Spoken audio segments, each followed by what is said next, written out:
all. My name is Elias Igbonakenzua. I'm the MD of Globus Bank. I'm glad to be here to talk about my friend, Dr. Ken Opkara, FCIB, the outgoing president, chairman of council of CIBN. So, thank you. We want to start from Dr. Ken Opkara's relationship with Bank. What would you say about that? I would say very cordial. Ken has been a very interesting person. I've known him for quite a while before he became a CIBN president. He's been in the industry for a length of time and has a rapport with virtually all the CEOs. So his coming on there was not a strange phenomenon. People got used to him, and he's warm by nature. And he reached out to all the MDs, visited all the MDs and laid his plans, for the year. And I was privileged to be a member of the council, and I know the running around they had to do to get all MDs on board. So it was a very cordial, very mutual relationship between him and the CEOs. So, Ken Opkara's achievements are counted as numerous. From your end, how would you assess his achievements? Ken Opkara's 2 years as president and chairman of council of CIBN, I think, was a very phenomenal one. He was not an armchair president. I would say historically, most of these CIBN presidents have been very, very well selected. I think CIBN is one institution that one can say has that pedigree and that history of smooth succession, and also picking good leaders, to steer the affairs of CIBN. The IPP, that ushered him in, Ken Opkara, I would say each one tries to surpass what the previous president, had done. So Ken knew he was stepping into very big shoes, having worked with the IPP, and he was determined to rise above that and surpass all expectations, which he did. Ken's period of 2 years was very, very eventful. I will pick out one that was very dear to his heart, the Gen Zs. He knew that the future of the institute, was in the young ones, and he focused a lot on the Gen Zs, and he brought a lot of them to the fold, and that to me will count as his legacy.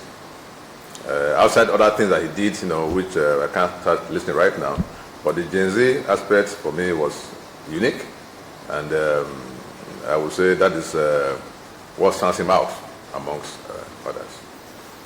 Lastly, sir, achievements is based on your personality, what you are able to do, how you are able to lead people. You say you are known him for some time. I want you to speak about his personal character, his personal attributes, maybe probably as a friend or as a colleague in the industry. So first, Ken is very unassuming. He's humble, and he doesn't come to you as, oh, I know. He's, oh, how can we make it work? Okay? He puts the facts on the table and asks for ideas, and the best idea to prevail.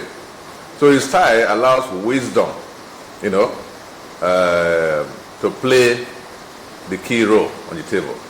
And everybody is heard, and at the end of the day, we're able to sift out, what makes sense and brings value on board, for everybody in this institute. And that was his style, and he displayed honesty, he's accountable, and throughout the 2 years, you'll see that the finances of the institute, are laid out clearly for everybody to see. Activities are also accounted for. So I see him as a man of character, high humility.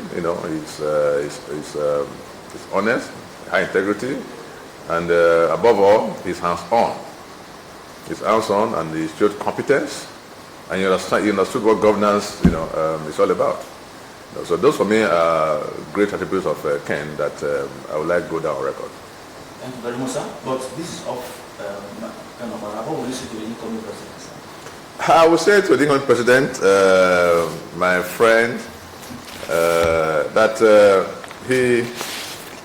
he has a long legacy or history of performance, to look at. Professor Pius Olaiwaju is also a man of good pedigree. I mean, he has a track record. He's been with this for a long time, and he knows the standards. Already. He's seen the works done by his past by the past presidents, and he won't do less than what is expected.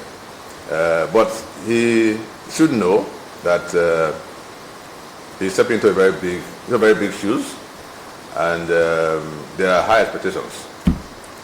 I'm sure that he will galvanize everybody to work with him, and he would tap our brains to get the best of ideas, and then run the race like others have done. The baton was handed over to him, or will be handed over to him very shortly, and he will run that race and hand over again to the next president in the tradition of the institute.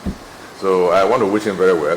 I have no doubt that he has the competence, to do it, but he knows too that he has to have the time, enough time, and patience, to do the job and deliver. But I'm sure he will deliver. Thank you very much, sir. Thank you very much, and I wish the institute, very well, and we are here to ensure that we'll keep growing in leaps and bounds, and the industry is here evolving, and hopefully in the next few years we'll see a well-transformed industry led by CIBN. So every leadership that we see, we embrace and work with and ensure that those goals are achieved. Thank you very much.